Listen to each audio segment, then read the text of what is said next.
Morning, y'all. Welcome back to Twin Rivers Wood Products. I'm Marlon. I'm the owner of this company here, and I'm coming at you with another video today. So, how's everybody feeling out there? It's just a gorgeous day this morning.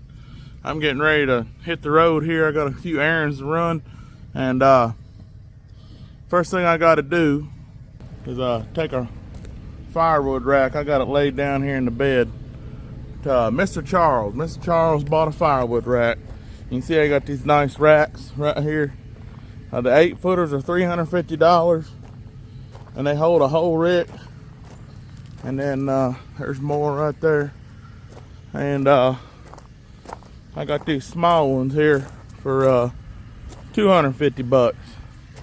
So may sound like a lot, but I've looked at the prices on Amazon there, and you can get a piece of junk for about $200 you're gonna spend. So spend 50 more bucks to get something real, something that's made right here locally. And so $250 for the small ones, $350 for the big ones, and they will last you a lifetime. And then you see my firewood racks there, which residential people probably won't buy those, you know, divided ones there, but they're a little more. But yeah, we got them for sale. Firewood racks, $350 for the 4x8 and $250 for 4x4. So Mr. Charles bought one this morning. He cash apped me the money, and he said he'd pick it up later. I said, well, he's been good to me, so I'll just drop it off. So that's what we're gonna do.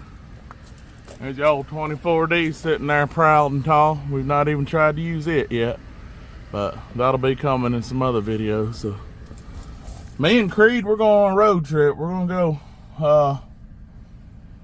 run a few errands, get some stuff for Emily, and then me and him, we're hitting the road by ourselves here in a little bit.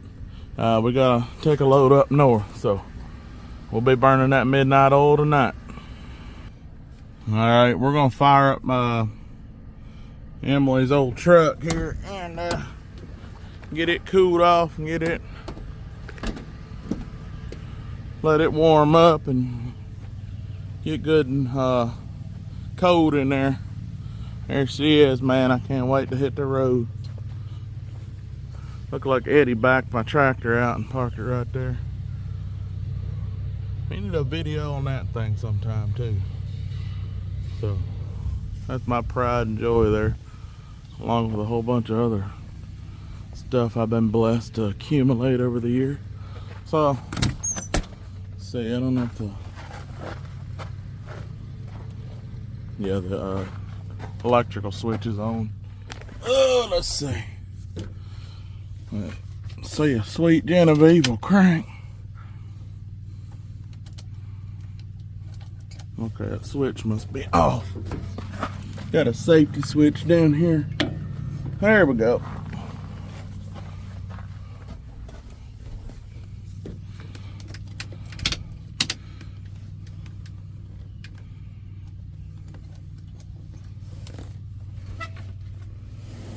Well, can't tell if that switch is on. Huh.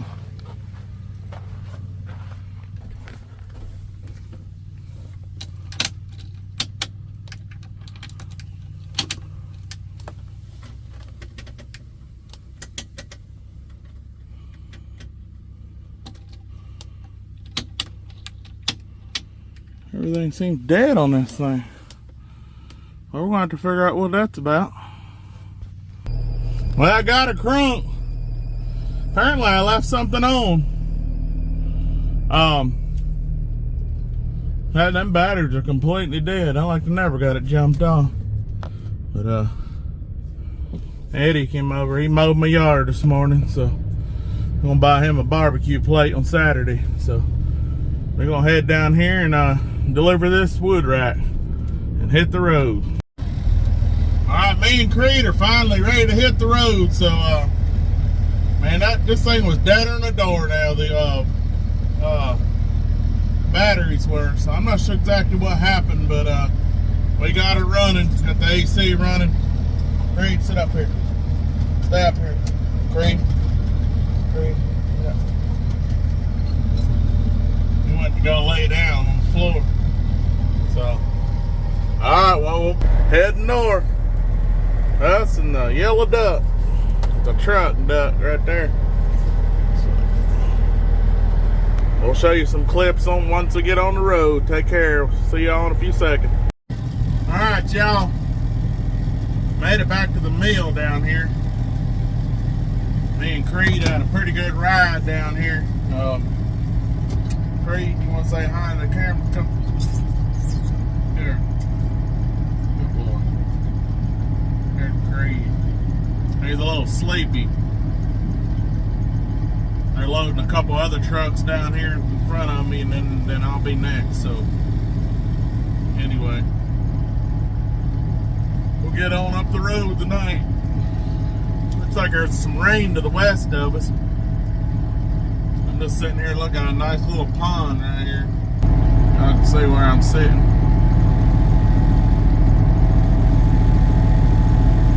Fixing to start loading me here.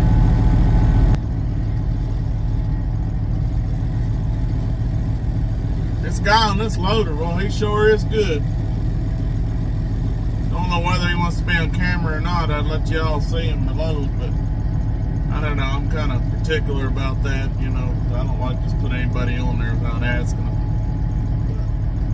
But he loads really, really good, and knows what he's done. I tell you what, and this week really makes me realize this more than ever. I mean, we really hadn't worked all week long. I mean, we was kind of busy, you know, the last month or so, and then it rained a lot, so there's just not a lot of logs being drug out of the woods or hauled to the mill. So it's been really, really slow for us. Anyway, the owner of the mill came over here to talk to me a little bit, so that's why I had to go for a second there. But I'm telling you what, I've come and we've not worked at all this week, except since, you know, I think today. Hammer might have hauled one load last night, maybe up the paper mill, but man, it's slow. It's very slow again, and I sure am glad that I put back as much money as I did last summer. Even with all the breakdowns and everything we had going on, I mean, and it got me through this winter, because until the first video hit YouTube here, that y'all saw a while back,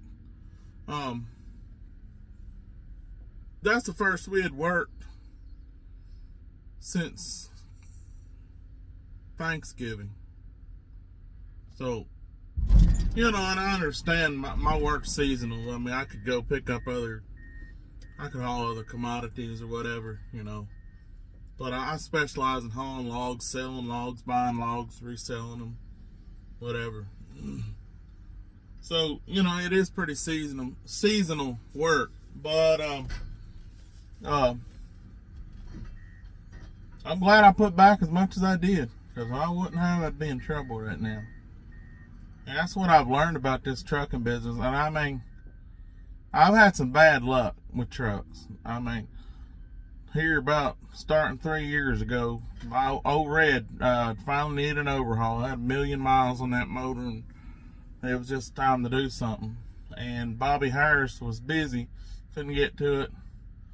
And Dobbs Peterbilt down in Jackson had just started up, and they was looking for work. And they said, you know, they wanted to give me, give them a chance. They said, give us a chance. And it was our first major project. And they did a fine job. You know, they got a new transmission for it, and they painted the motor up, and they did some work to it. They put kingpins, bushings in there, new brakes, maybe a well, I got the drive line. I think we put a new drive line. They just did odds and ends, new shocks all around it.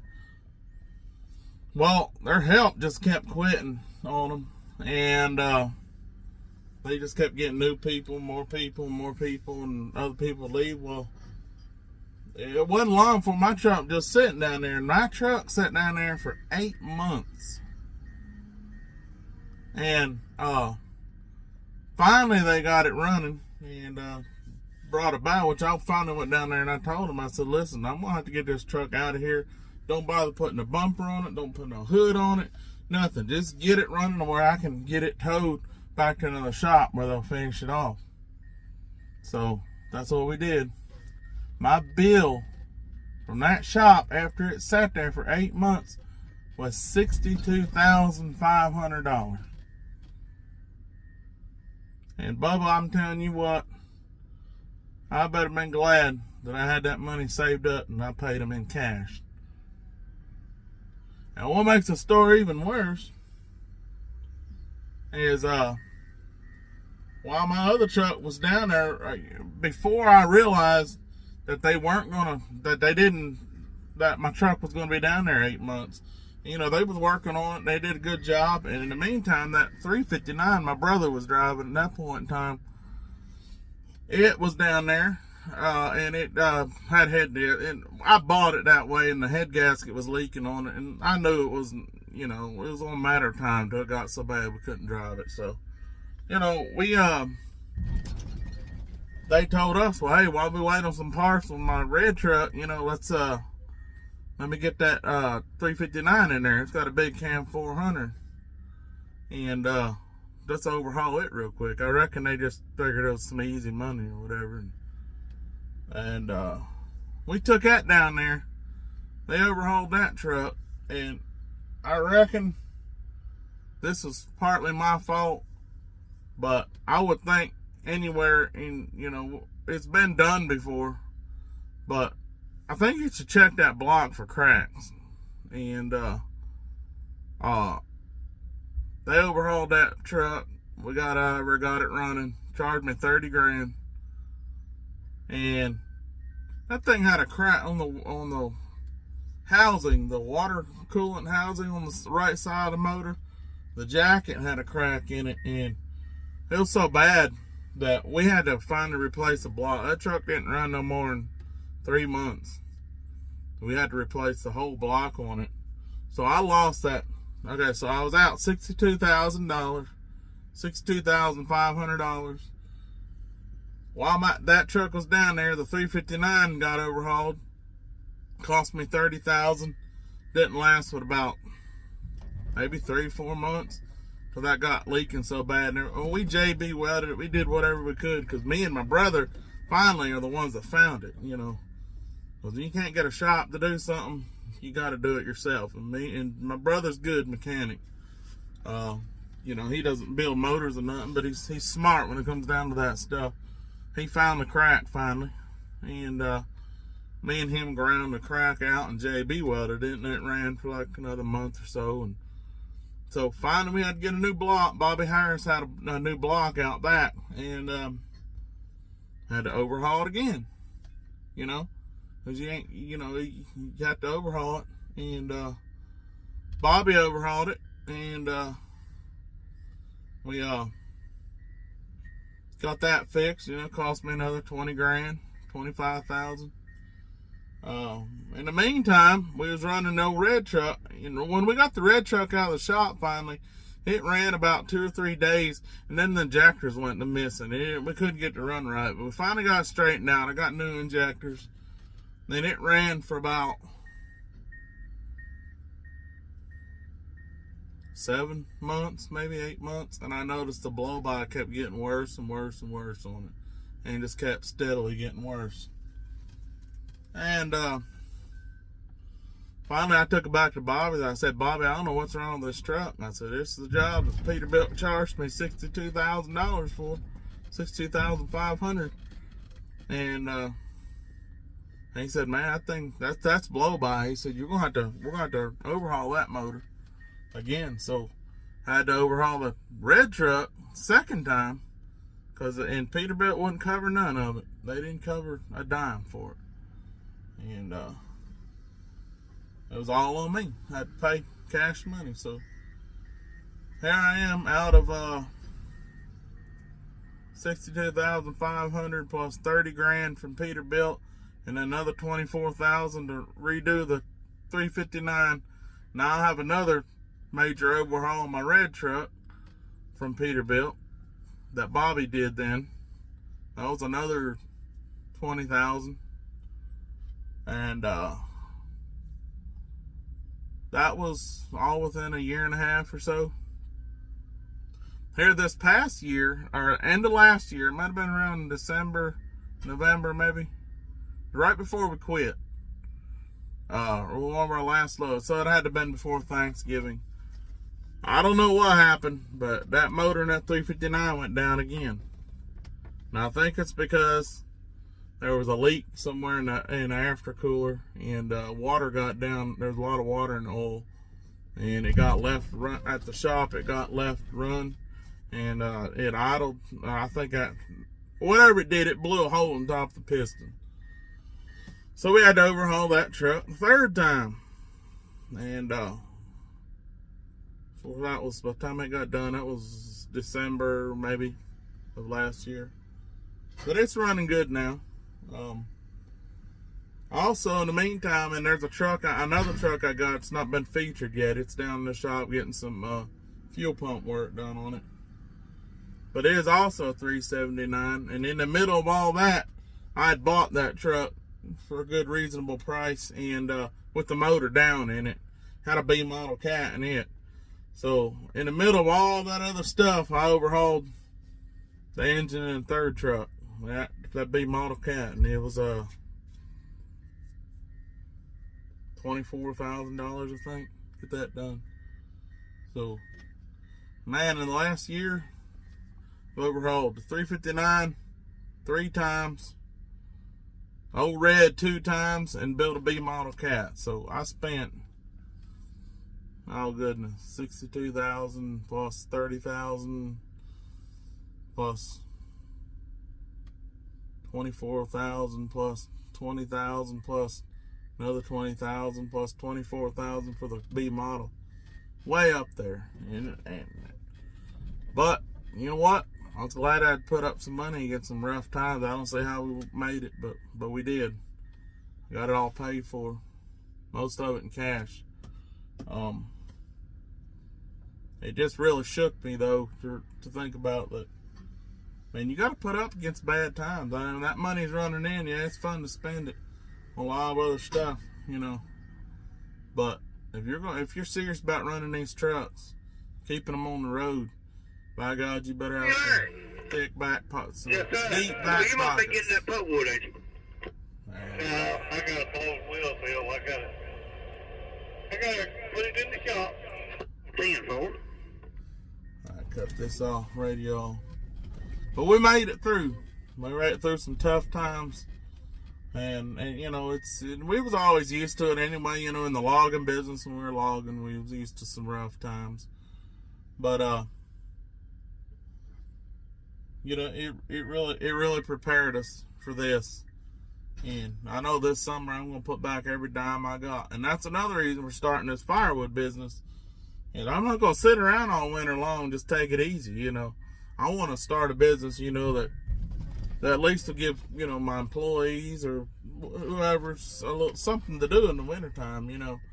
So when the logging gets slow, you know, I can say, you know what, I'll pull the insurance off the truck, just park them. I ain't got nothing to worry about. I got wood to do all winter long. So that's the whole idea in starting this firewood business. You know, it's still at the hobby stage now, and it gives a kid something to do.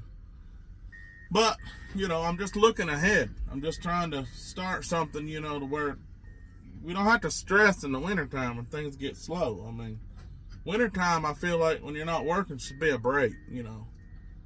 It should be a time to relax and hang out and do a little partying, and, you know, you shouldn't have to be worried, you know, about getting behind. And, but those years I spent all that money damn near broke us, but we still managed somehow. I don't know how, but we just saved every penny we had, and we got it all cashed off.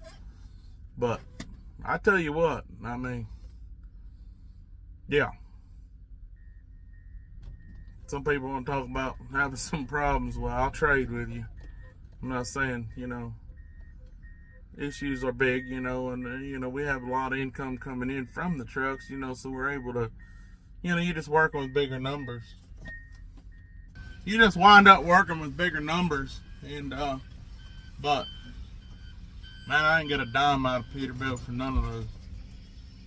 I won't deal with them anymore, though. I mean, I know there's different people down there now, but pretty sure their hands are probably tied. They said they couldn't do nothing, and I realize now shops ain't gonna do nothing. Only person that could takes care of well is somebody like Bobby Harris. I mean, he still can. He's not corporate, but and he does take care of me. But boy, I tell you what, looking back now, man, we got screwed on them deal. $62,500 for kingpins and some suspension work and a transmission and a motor. Nah, that didn't run 8 months. Never did run right. I mean, that's ridiculous. I don't know, but man, a lot of stress put us through in the last 3 years. But I guess it was worth it, because we got them all paid off. And I'll tell you, this truck I'm driving right now, though, that truck was one of the best buys I ever made. I've not had to do anything to it except put chrome on it and put that light kit on it and purple lights, and put 8-inch straight pipes on it, just stuff like that. But that was a good buy, and I gave $38,000 for this truck right here, and this Sweet Genevieve. And I mean, for a truck that pretty, and I know what scared everybody was this 444 Cummins that's in it, and everybody wants a cat and whatever, and everybody's like, well, these old 444s have coolant issues. Well, maybe they do when they're older, but the thing is, and they're a low flow system. But what I've learned is put a brand new radiator on it. If that thing starts heating up, got coolant problems, because that old radiator stopped up because there's not enough water flow and it builds up. Which I change my fluid regularly anyway in my radiator, so I don't know if I ever had that problem. But this truck does not heat up.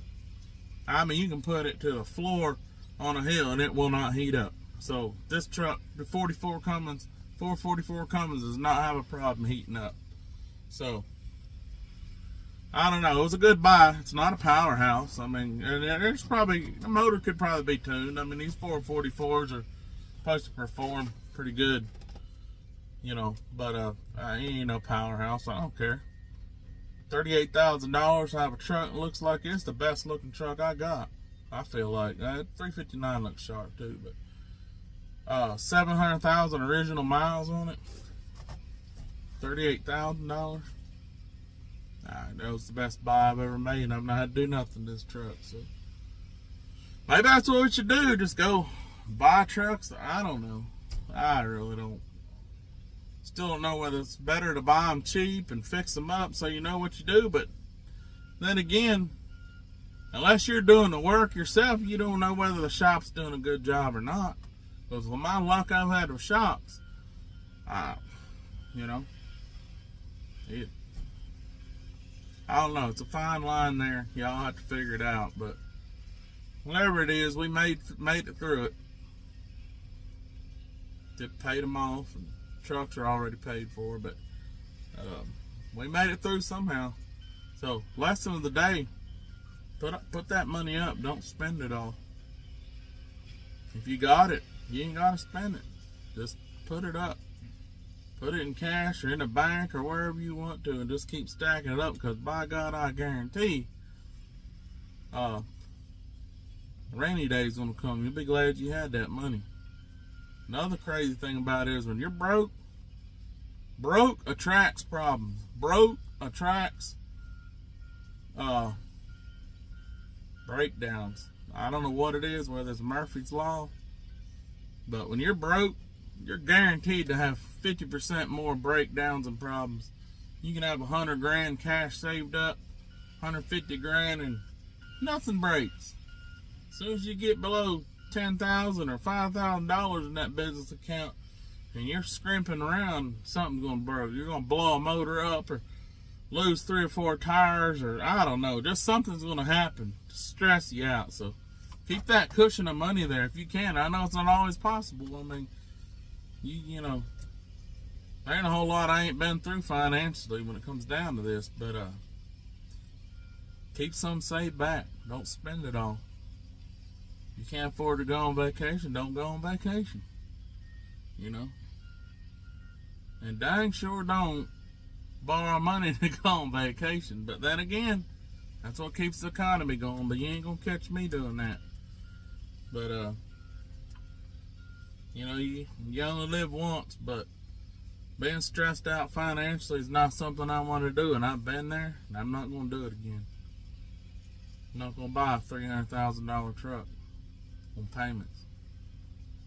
Now, I'll make some small purchases on payments maybe. I'm not against that, but I'm not going to go buy 4 brand new trucks, put them on payments. That's ridiculous. Not unless I have the cash to just, you know, if I got in a bind, I could just cash them all off. That's one thing, but I'm not going to be tied down like that. I don't want to. I've been there before, and I ain't doing it again. I've learned my lesson. So, I'm not saying we did everything right, because we sure struggled. I mean, there's been times it was rough. I didn't see how we were going to pay for it, but we did. And the big man upstairs, he provided too. I mean, I'll give credit where credit's due. You know, if you're trying to live right and, you know, have your priorities straight. And, I mean, it seems like you do get took care of by a higher power, but, you know, I'm not a religious person necessarily, but I do know who I believe in, and I believe in the big man upstairs, and he's took care of me, you know. But you know, that may not be your experience, and I'm not saying it has to be. You know, I'm not the judgmental kind of person, but it worked for me. And another thing that's worked for me, for us financially in the business, is to give money, tip big, even when you're struggling. And it's hard to give money to that waitress. Give them a $20 tip. Somebody needs some help, you know, and you gotta, I mean, that $500 burn a hole in your pocket, you know.